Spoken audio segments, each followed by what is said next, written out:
Welcome, everybody, to another episode of Hooligan Radio. Today, we have a lot to cover. It's going to be fun, but most importantly, we have a very special guest with us, Nick from Hot Takes on the Lake, Cleveland Browns related podcast that I myself do with him. Nick, how's it going? I am fabulous, boys. How you doing today? I'm doing good, bro. I'm doing pretty good. I'm pumped to see Nick, man. I haven't seen Nick since his wedding, which was so fun. I'm pumped to be in here chatting. And it's gonna take all of the effort in me to not talk about the huge Browns trade that literally happened, less than 48 hours ago at this point in time. Yeah. Nobody's really been talking about it. It's really been under the radar. Yeah. It hasn't been my whole Twitter feed. And there's no controversy around it at all. At all. Don't worry about it. Yeah, so the Hot Takes on the Lake is obviously with the Browns in the offseason right now, but we're probably going to do some type of update episode with everything going on. So if you are a Browns or just an NFL fan in general, you can definitely tune into that, available wherever you listen to your podcasts. But getting to today's episode, we're going to be talking about daylight savings being permanent. We're going to be talking about things you get in the mail and also a very dark day in sports history that Zach is going to take us through. So I'm very excited to get started. If you are joining us here on Twitch and you missed any of today's stream, all of these episodes will be available in the coming weeks on our YouTube channel. If you're watching us on YouTube, you can always join us every 3 weeks. We stream on Sundays and record all 3 episodes. You can definitely join us there. And we also have an audio podcast. And if that's where you're listening to us, thank you very much for listening. So I have the first topic, guys. I'll just jump right into it. As I mentioned, last week, one of the lesser talked about stories, I think, some people are talking about it, something I was really excited about. So the U.S. Senate once again brought a bill to make daylight savings permanent across the entire country. As we know right now, almost all states except Hawaii and Arizona follow daylight savings for, I think it's like 8 or 10 months out of the year. And we just started again last week. So before I get into it, first, I just want to ask, how did that affect you guys when it comes to your sleep schedule and how you felt at work? Were you terrible energy-wise at work for a week? Does it not really affect you? Right out the gate, I'll tell you one thing. Normally, it affects me. I'm tired. I'm sleepy, right? But now that there is a child involved in my life, it is impossibly harder. Without having any comprehension of time and then everything just shifting an hour. I mean, people understand this mostly with cats, I think, because cats are pretty on their food schedule. But with babies, it's a whole different breed of a disaster zone, I would imagine. Yeah, I couldn't even imagine the kid aspect of it. I think this is probably one of the few years that it didn't truly affect me as bad. It was sort of, but I also did not expect it coming. I sort of woke up and was like, moved up an hour. Let's deal with it. Wasn't expecting this one. This one caught me by surprise. Yeah, and I think it was also because it was on a Sunday this year. So if for most people that work regular schedule, Sunday is one of the few days where you do get to sleep in if that's something you like to do. So I think that helped me a little bit in that regard. Nick, what about you? Most of the time, excuse me, it doesn't really affect me much. Only because if I get 9 or 10 hours of sleep or 4 hours of sleep, I'm still dead tired, and that's because I have a horrible diet and I'm overweight. But so it doesn't really matter if it's slightly darker out or slightly lighter out in the morning or at night. I have to say I am happy about this decision though, because I think it is kind of just pretty much pointless for all aspects involved. We missed it when our prime of it, which was college, or essentially just the younger years of being able to be like, okay, I have another hour at the bar. That doesn't matter anymore. We're out of that. Yeah. Yeah, so getting to the actual decision here, so it passed unanimously, bipartisan in the Senate. No one was against it. However, 2 things are kind of holding it up. For one, the schedules for things like flights and trains and all of that has already been accommodated for daylight savings to turn off later this year. So if this were to pass, this would go into place November of next year, 2023. We would no longer turn off daylight savings. We would just keep it on permanently, meaning that our last switch over to daylight savings would be next spring.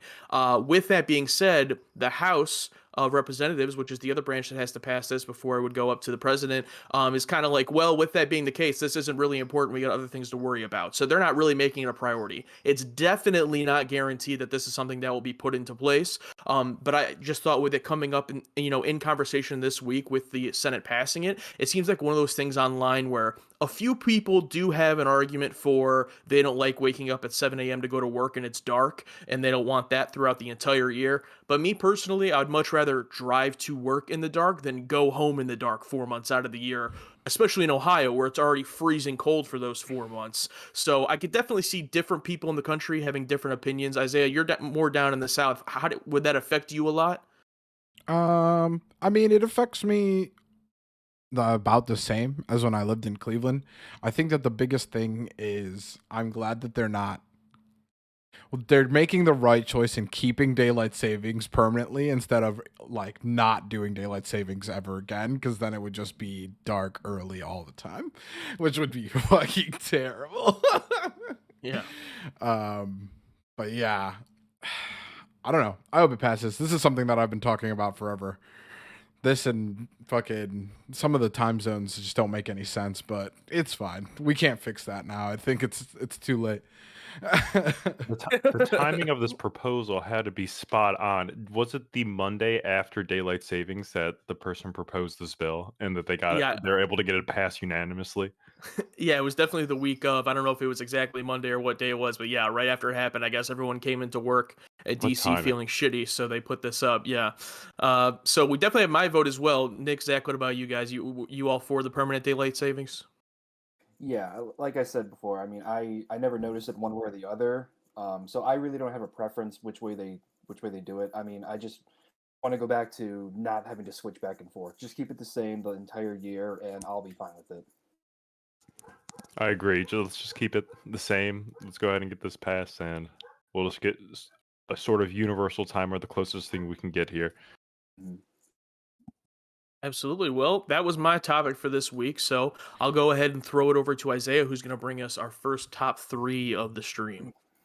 Yeah, guys. So I was thinking about it this week, and you know, every time I check the mailbox, I feel like it's always just junk mail. It's almost always just junk mail. And I was thinking, what are your favorite things that you get in the mail?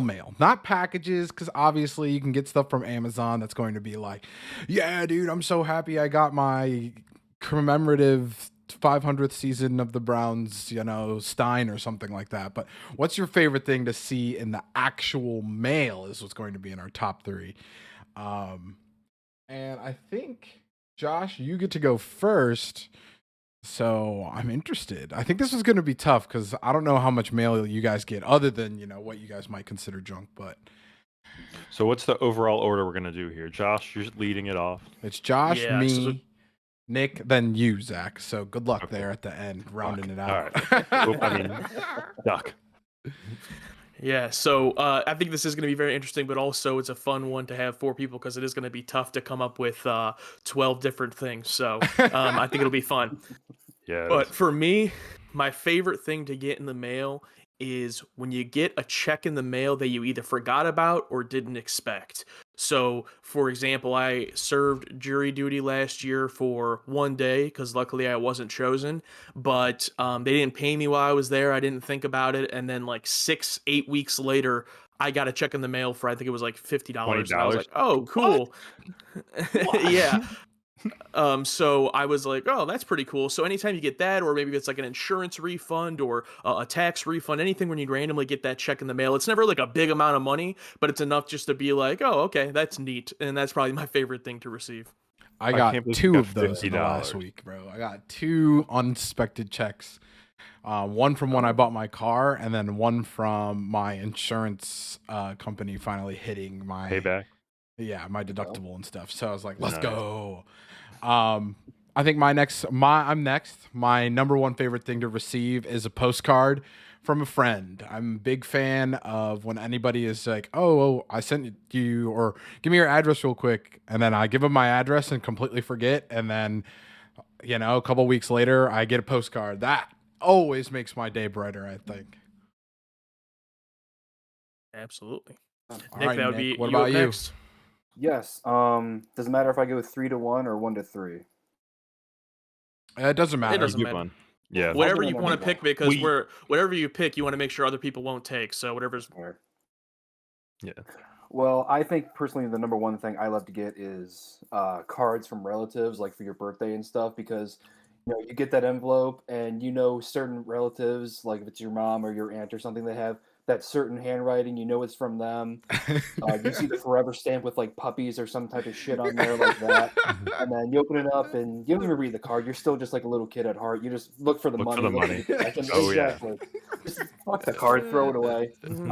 But yeah, I would say as soon as you pull that out, you're going through your bills, but then you find that card. I think that's probably the best thing to get in the mail nowadays. The best thing is I came up with this topic and never even thought of that. Because my birthday is so far away, I forgot that people send birthday cards or stuff like that. Yeah. All right, Zach, you get to go twice. All right. So I'm gonna start with nothing's better than getting a package or something sent to you when you ordered it, but you don't remember ordering it. Whether it's so old that it just got delayed, or you're drunk or something like that, and you just get the great surprise a few days later. But that spontaneous gift or that surprise gift through the mail to yourself, nothing I don't really beats that. Number two, someone else's mail. You sort of get to unexpectedly. You open it? No, of course not. No, you don't can't see it. admit to a crime on Twitch, bro. You never open it, but it's just like, oh, like I got someone else's. Like somebody lived here before me, or they put in the wrong address. Yeah, it's usually coupons. I mean, by that, it's always coupons, but it's just something that comes through. You're just like, this is to me, but not to me. So funny Someone story else's about mail. that. Funny story about that. The people that live behind me. So my last name is Martin. The people that live behind me is an old couple. Their last name is also Martin, and I didn't know this. So when I first moved in, I got their mail. One of the first few months of living here, I got their mail, and you're just flipping through your mail. I just see Martin, so like I assume it's mine. I didn't read the full name, and I'm like, what is this? I didn't recognize it, so I open it up, and then I see it's like some like thing about retirement, and I'm like, this isn't for me. And then I just check and I say it's like, I'm like, I don't know who this is. So our mailboxes are all in the same place at the townhouses I live at. And so I go over there and I figure out who it is. And, I gave it to him. It was all fine. And now we get each other's mail all the time. It's extremely annoying. One time I ordered a like visual image book of the film Hereditary, and it got delivered to them, and they accidentally opened it. And I'm just thinking, I have no idea what they thought. Like they open up this large package and it's just a book of a horror movie. I'm like, oh my god. But yeah, that's pretty funny. That's awesome. All right, Nick, you're back up.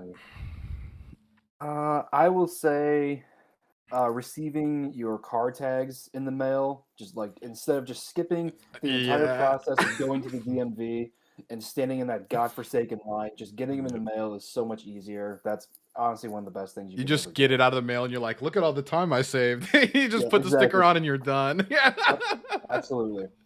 Yeah, that's a good one. All right, back to me. I think that my number two thing that I enjoy getting in the mail has got to be the Marcos coupons. I'm always looking for Marcos coupons. There's plenty of food coupons coming in on Tuesdays, but I got to check for the Marcos coupons specifically because Bowling Green ingrained into my brain that my comfort pizza is Marcos pizza. That is probably their Marcos location in Bowling Green has probably solidified Marcos in a lot of people's lives because I know a lot of times where I'm like, oh, I don't know what I'm going to eat. And somebody came through with Marcos pizza and I was like, clutch. So I still look for the coupons whenever they come by. Yeah, Marco's is definitely my favorite chain as well for pizza, and pizza coupons are always great because it's like pizza's fucking expensive. So out of all food coupons, pizza's always good coupons to get in the mail. Tell me you don't live in Nashville without telling me you don't live in Nashville. Pizza is the cheapest possible meal. I'm like, oh, I don't want to spend money. I better go hunt down a place where I can buy one slice of pizza. That's lucky. That's lucky for sure.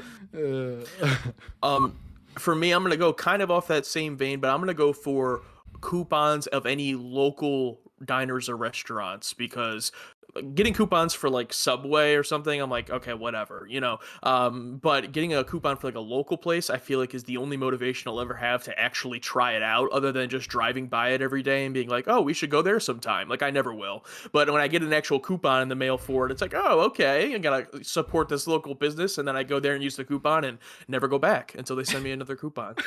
So. I won't use this one because I'll count it towards yours, but nothing used to be better than getting the Baker Square coupons and being like, okay, this is as good as currency. Baby. Yeah, like this is it. That's amazing. You got another one, John? Absolutely. Yeah, so my last one, it would have to be getting a random gift from either a company or something you signed up for and forgot about, something that you know, when they say thank you. So like, for example, my work, they signed us all up for like this weird health program, and they sent us a little box like starter kit that came with like healthy snacks, and I'm like, oh, this is cool. And it's never anything that you ever need, but it's just nice that someone's sending you a gift in the mail, because you get so much shit that you're like, oh, okay, a little health bar, that's cool.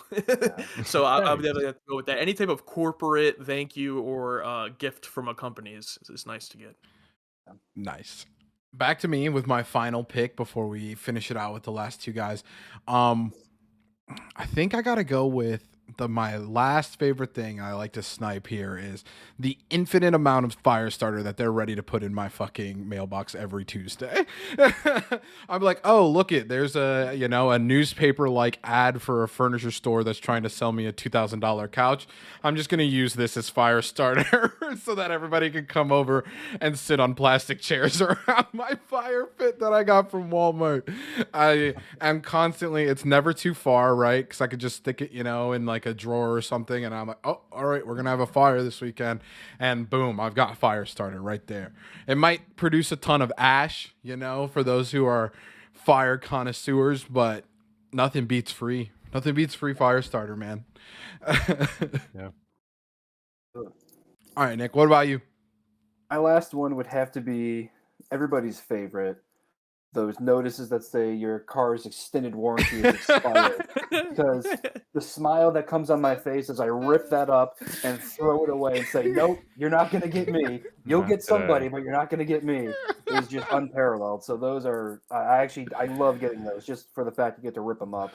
The thought that they actually have to get responses enough to that they continue to send them out baffles me.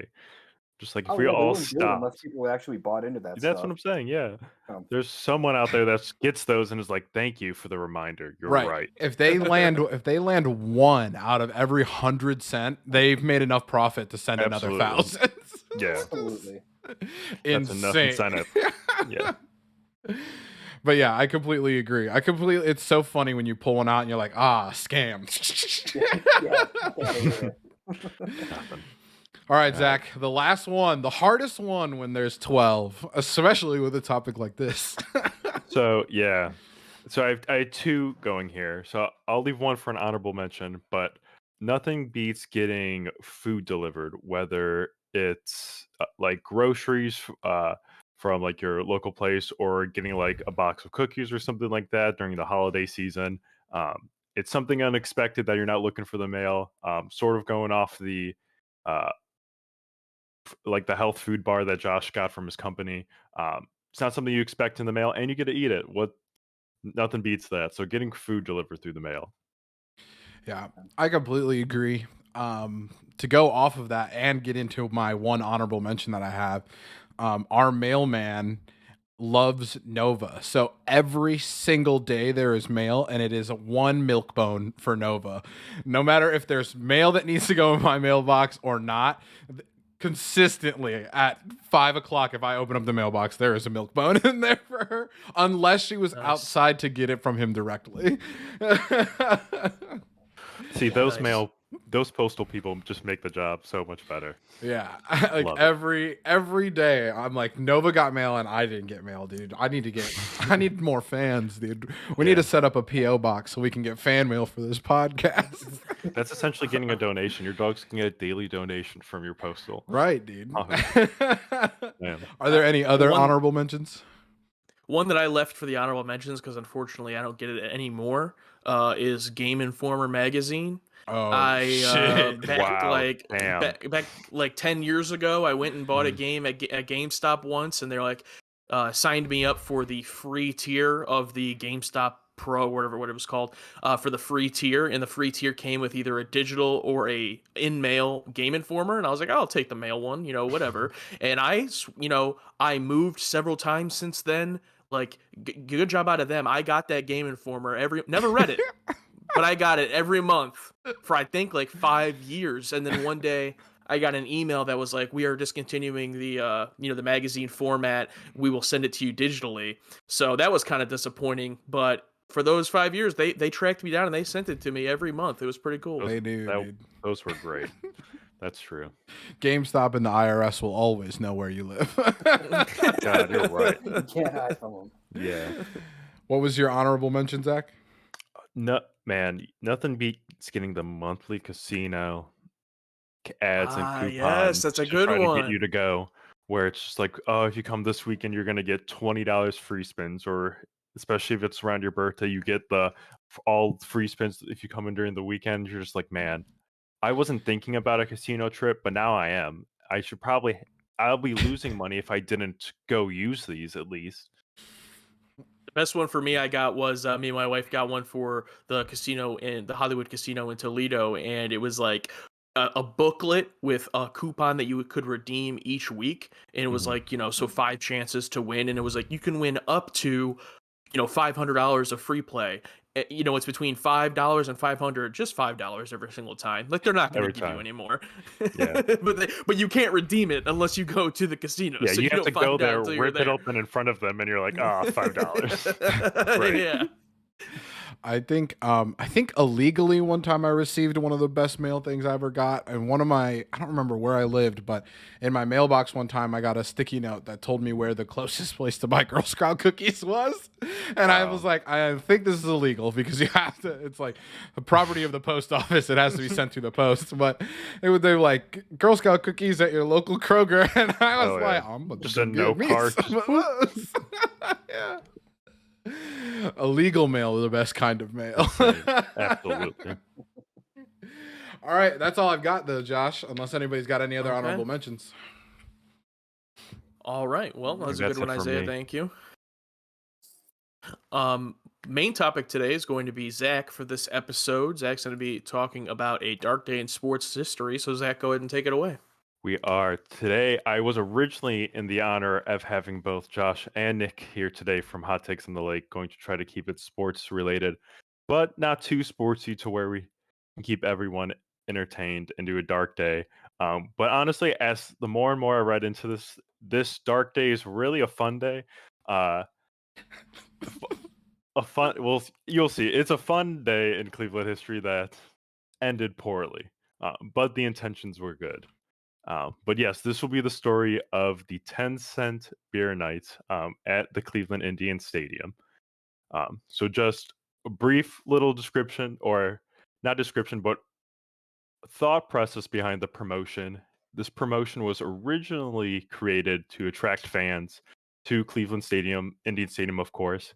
They were going to offer 12 ounces of a low alcohol beer for a measly 10 cents. Essentially a can or a cup. Normally, the prices back then were 65 cents for a can of beer, but the promotion was for 10 cents. This is the equivalent to 52 cents for a can of beer in 2020. That's absolutely insane. What? So was it the Jake back then? Because that No, I don't even know if this was the Jake. I didn't go that hard. But man, I couldn't.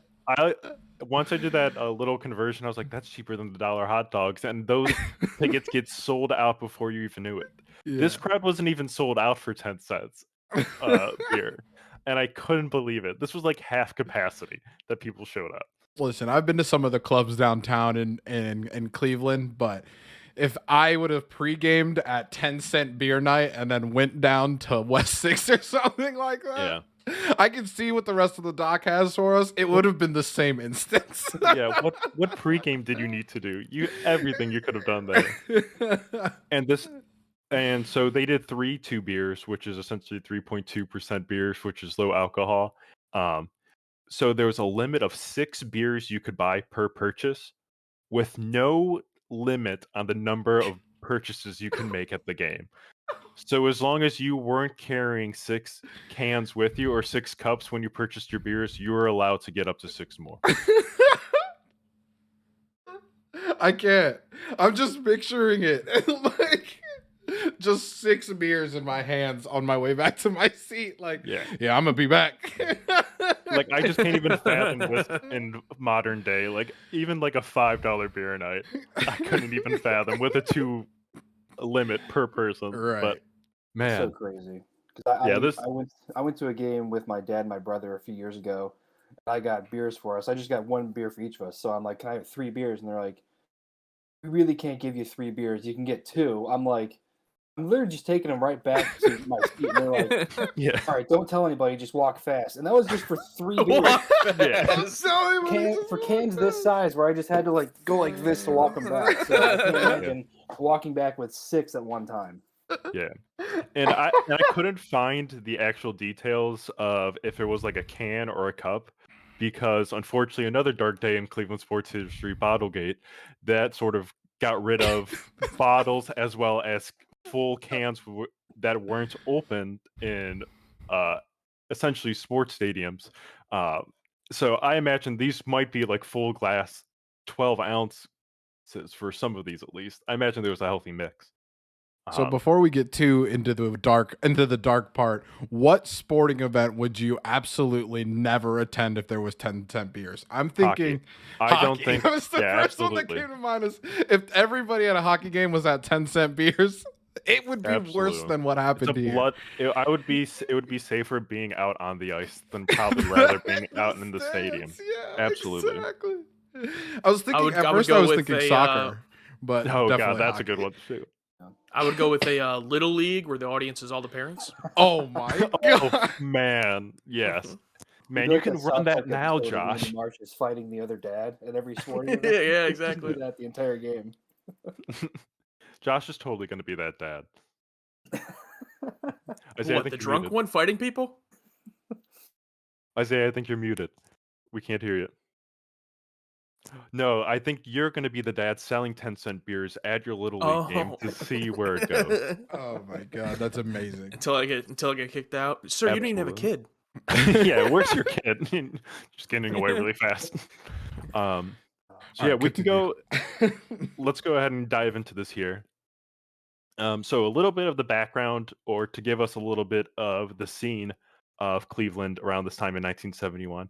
First off, and this is one of my favorite notes, the Cleveland Indians management were feeling confident about this promotion going into this, because just 2 years prior, they successfully had a nickel day beer day without any incidents.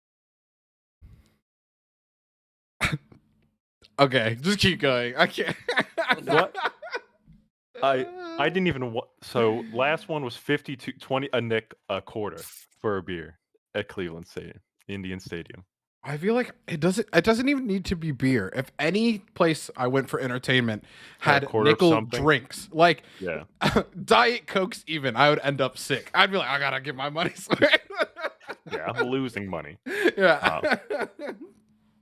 So, however, just 6 days before, a bench clearing brawl happened at Texas Stadium that left tension between both teams and the fans. In Texas, the trouble started in the bottom of the 4th inning with a walk to Rangers' Tom Greaves. And I'm already going to say I'm going to probably butcher a lot of names, but I hope I at least get most of these ones right. So bottom of the 4th inning with a walk to Rangers' Tom Greaves, followed by a Lenny Randall single.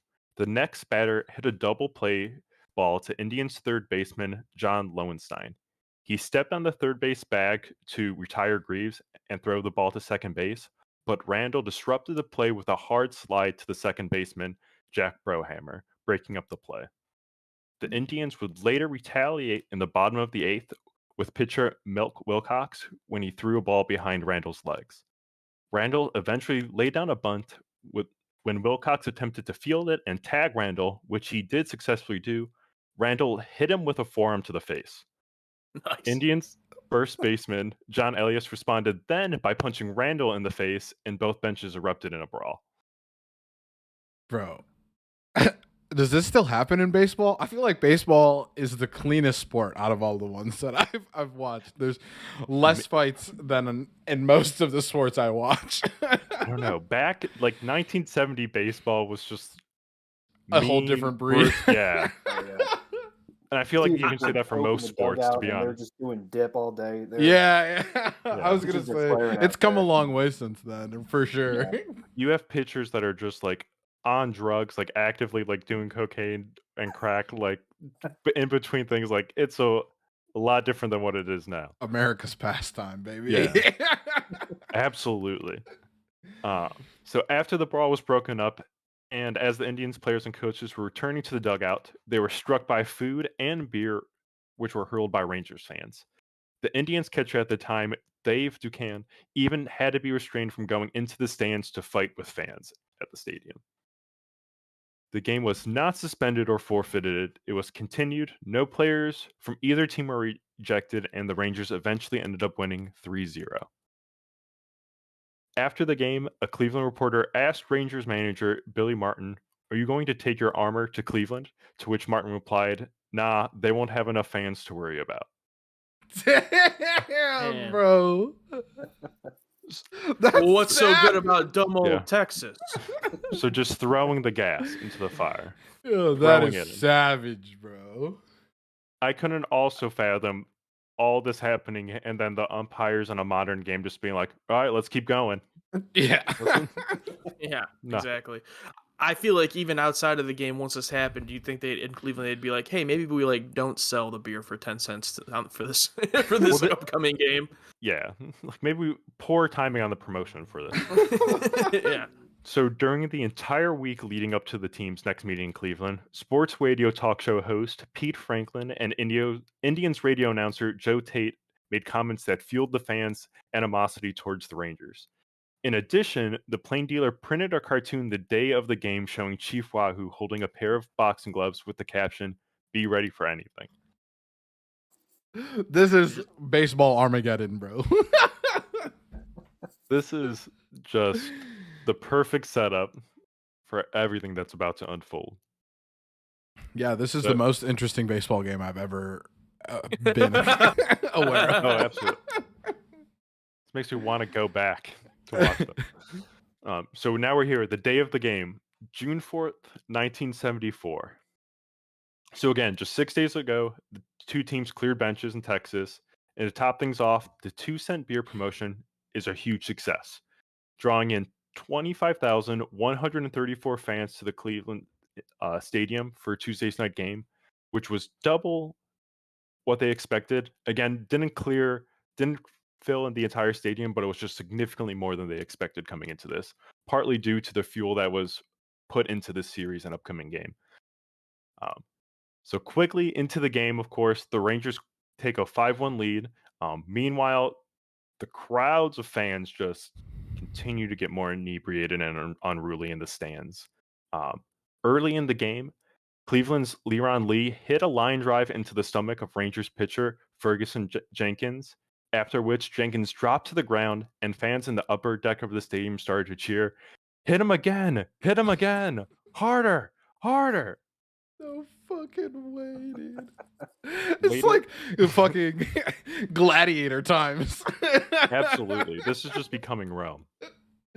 Later on, a woman ran out into the Indians' on-deck circle, flashed her breast, and then tried to kiss the umpire, Nestor Chalek, who was not in the kissing mood, according to one reporter, who had to push the lady off of him. Oh my God. As Greaves hit his second home run of the game, a naked man sprinted to second base and slid into second base. One reporter said, "Probably getting dirt in places unsuitable for speculation," on the radio. And again, maybe the third inning for this one. One inning later, a father and son pair ran onto the outfield, mooned the fans into the bleachers as well. So, although it's not clear why, hundreds of fans also thought it was a good idea to bring firecrackers to the game, which they would set off in the stands randomly, lending to a I wonder why they brought those. yeah, lending the game to a war zone type ambiance, which seemed increasingly appropriate, said one reporter.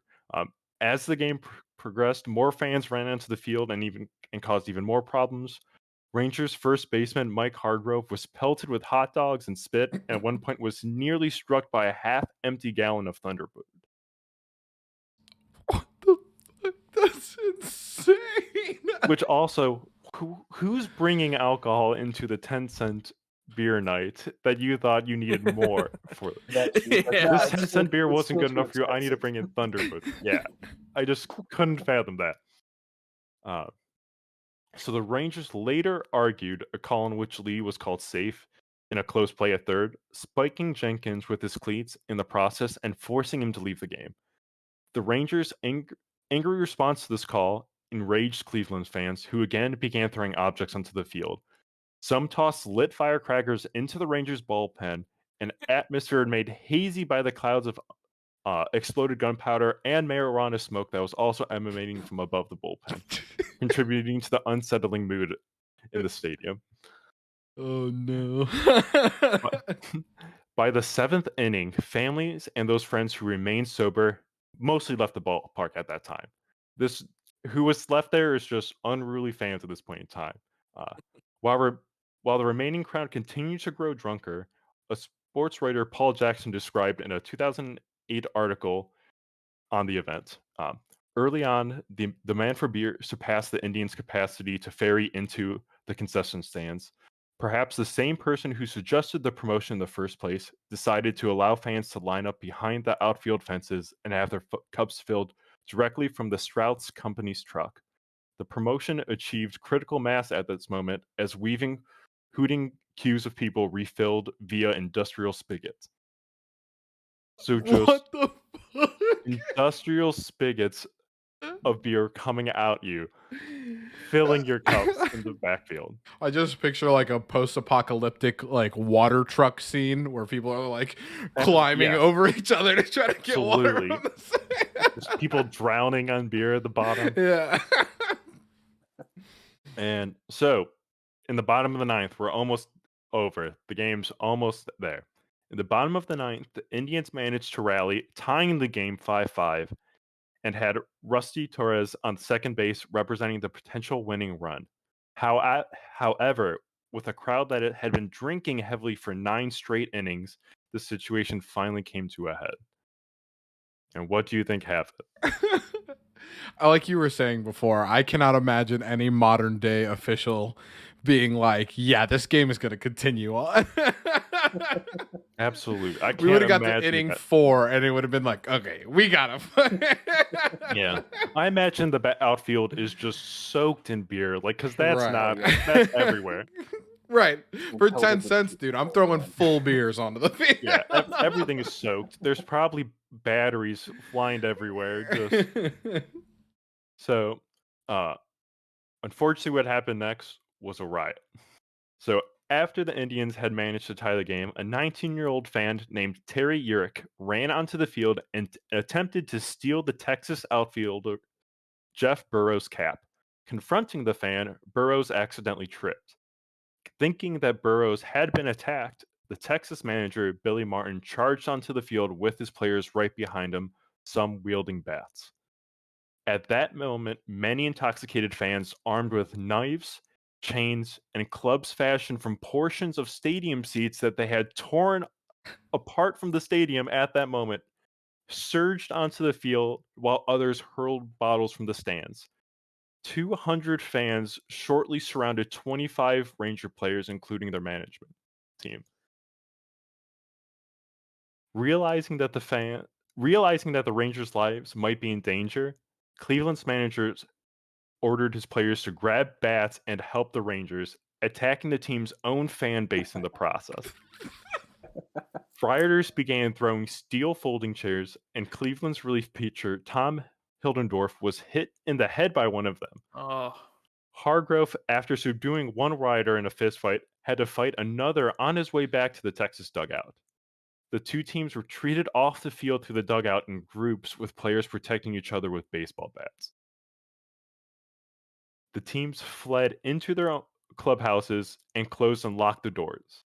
The crowds pulled out and stole bases and anything else they could find, including seats. Rioters threw a vast array of objects, including cups, rocks, bottles, batteries, radios, hot dogs, popcorn containers, folding chairs, all over the stadium. Umpire Chief Salick realized the order was not to be restored at this time and then forfeited the game to Texas. It's so crazy to me because a lot of those, I'm going to guess that a lot of those items are still in homes around the Cleveland area right now. Oh, yeah. Someone has a stadium seat, I imagine, from that night. They just definitely had, that opportunity. Or a base or absolutely bats, balls, anything that wasn't bolted down. You could find it. Shank that they made out of some wooden chair. That they found. I'm betting it's in Parma. If I had to guess what city it's in. It's in Parma. So, unfortunately, the umpire crew chief, he too was a victim of the rioters, as one struck and cut his head with part of a stadium seat, and was also hit with a thrown rock. He later called the fans uncontrollable beasts and said that he has never seen anything like this happen before except in a zoo atmosphere. So this rioting continued for 20 minutes as Joe Tate and Herb Score called the riot live on radio. Score mentioned that the security guards' inability to handle the crowd, and Tate said that this is an absolute tragedy. Eventually, the Cleveland Police Department finally arrived to restore order, arresting 9 fans for disorderly conduct. Indians players escorted the Rangers team to the team bus, and a local sports writer, Dan Collin of the Chronicle Telegram, attempted to interview the fans about this, but he was punched in the face twice trying to do so. Cleveland's general manager, Phil Saig, blamed the umpires for losing control of this game. The Sports News wrote that his perspective might have been different if he had been in the midst of knife wielding, bottle throwing, chair tossing, fist swinging drunks instead of the umpire. And the American League president, Lee McPhail, commented there was no question that the beer played part in this riot. Just a little bit. Just a little bit. Nah, dude, it wasn't the beer. It's the Cleveland Pride, baby. That's what you call it. All said and done, this wasn't the last time Cleveland had a 10-cent beer night. Later in July 18th of the same year, they had one with over 40,000 fans. Again, selling 10-cent beers, but this one they limited to 2 cups per person at the same reduced price. Nick's face says it all. Couldn't even wait a year or two. It's the same season. They couldn't even wait. They couldn't wait. You waited a month. Oh, exactly. No. That is absolutely incredible. I just can't. So that is the infamous 10-cent beer night in Cleveland Indians and Texas Ranger history. I thought more on my point. Go ahead, Josh. Oh, sorry. Real quick, I was just going to say I found a little short clip of the initial, not anything with the audience, but with the player getting hit with the ball and then the 2 teams fighting. So I'll put the link in the chat for anyone that wants to take a look at that. It's pretty wild. Is this the forearm? I think this is when he gets hit with the ball and then he bunts it. Yeah, so I'll put this in here, and then the Texans player trying to get into the stands afterwards. I just posted that in the chat.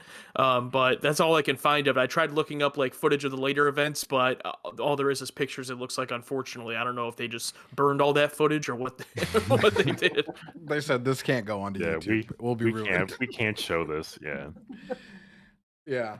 I thought on my earlier point a little bit further, and I think that the most terrifying event for 10-cent beers would be a NASCAR. Oh God. Yeah. That one's just dangerous. Right. I'd be like, nah, bro, we gotta go. Yeah, we can't do this one. Right. Fucking. Oh man. No way. That is absolutely insane. I had no idea that happened in our hometown, boys. That Cleveland Pride? Is that what you call it? Damn straight. I also know that if any of us caught word of a 10-cent beer night at a Browns game or a Cavs game, If they had a $5 even an night, I would be Indians like, game, all right, that's price. That's we'd be reasonable price. shooting out messages to all of our friends like, yo, 10-cent beers. Like, Yeah. They're losing money. we're going.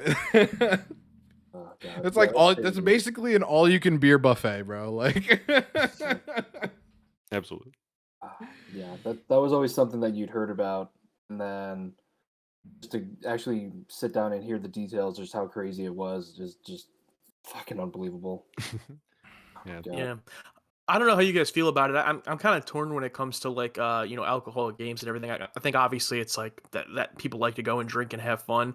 I feel like every time though I see any type of crowd incident, on Twitter or anywhere from a sports game, it's always at least one of the parties is just belligerently drunk. And I don't know if they just need to be more strict with how they serve. I mean, I don't know how they would even enforce that, but it's like everyone likes to drink, but then it's always drunk people that cause the problems and cause these fights in crowds. I don't know how to fix it. Some people just say, hey, look, it's part of the game. So I was about to say that's for everything. We talked about Little League games. Like there's parents getting hammered on their own essence at Little League games doing the same thing. It's going to happen regardless. I think it's a combination of drinking and a combination of being like, I'm helping my team by harassing the other team. Because, I mean, the last baseball game I went to was like a Crushers game, and we sat by the third baseman of the other team and just screamed at him the whole time. We found out his name when he went to bat, and we just screamed at him literally the whole time, not even hammered. But it was the best part of the game. Now imagine going to steal that guy's hat. Yeah. Considering he's an athlete at some court, I feel like I would have been in danger. Yeah. Oh my God. But all right. Well, thank you, Zach, for bringing that topic. That was a good one, for sure. Also want to thank Nick for joining us on this episode. Nick, go ahead, definitely let everyone know where they can catch you on social media and otherwise follow with what you're doing. And of course, you're always welcome back here on the podcast as well. But yeah, go ahead and just plug whatever you have going on. Well, obviously, thank you guys for having me on. It's always a pleasure to come back. Yeah, I mean, the only thing would just be the Browns podcast that you and I do. It's kind of our, not off season, but, literally for the Browns too, but for us, we don't really do a lot of episodes, one here or there. Obviously, we'll probably do one for the Deshaun Watson news. We'll do one for one or two for the draft around that time. And then we'll probably be off again until late summer, until the season starts up again. Going into our 4th year doing it, I believe. Yeah, it's pretty crazy, but yeah. 4th year doing it. Yeah. As always, you can follow us at Hot Takes on the Lake on pretty much any social media. Twitter, it's Hot Takes 216. We always live tweet during the games and stuff. Yeah, I mean, if you want to look me up on social media, myself, I don't rarely post, but you can just look my name up, Nick Pompicelli. You'll find me somewhere on there. But yeah, besides that, thanks for having me on, and I always appreciate coming on with you guys. Hell yeah, of course. I think the live tweets are some of my favorite parts. It's like an added benefit to the podcast is hearing the live tweets in real time I don't know if it's just one of you or if it's both of you doing the live tweets, but it's just Nick most of the time. All right, I get that. I can hear his voice in some of the That's why they're so angry and so maniacal, especially when the game's not going away. Yeah, I feel bad. Like some of the games last season, Nick obviously with getting married and other stuff was busy for some of the games. So I would do the Twitter, and I felt bad doing it. I'm like, man, I'm just not doing this justice compared to when Nick's live tweeting the game. I don't do it justice. But yeah, it's mostly Nick on there. It's like an added bonus without needing to do a Patreon. It's great. Yeah, it's absolutely. I'm not even a Browns fan, and I love watching Nick take the helm there. And I'm like, it's just nice to know that there are other maniacal, completely irrational fans out there that are as angry and as passionate as you are. Oh yeah, so it's really nice to know. When you get to like the 5th or 6th reply on one of those, though, they start to go down here a little bit quick. You're like, where are you going, at, buddy? Yeah, I respond to like one or two, and then after that, it's like, okay, you guys can just fight it out amongst yourselves. That's amazing. That's so good. Yeah. Well, thanks for joining us, Nick. Catch Hot Takes on a Lake on all of the streaming platforms that you would catch us on for their podcast. Do you guys do video format or just audio? not so far, but we might have to have a discussion now that I'm seeing Nick on video here. I mean, Oh, there you go. we'll see. We'll see about this it, upcoming season, but yeah, for right now, just anywhere you listen to podcasts. Awesome. Nice.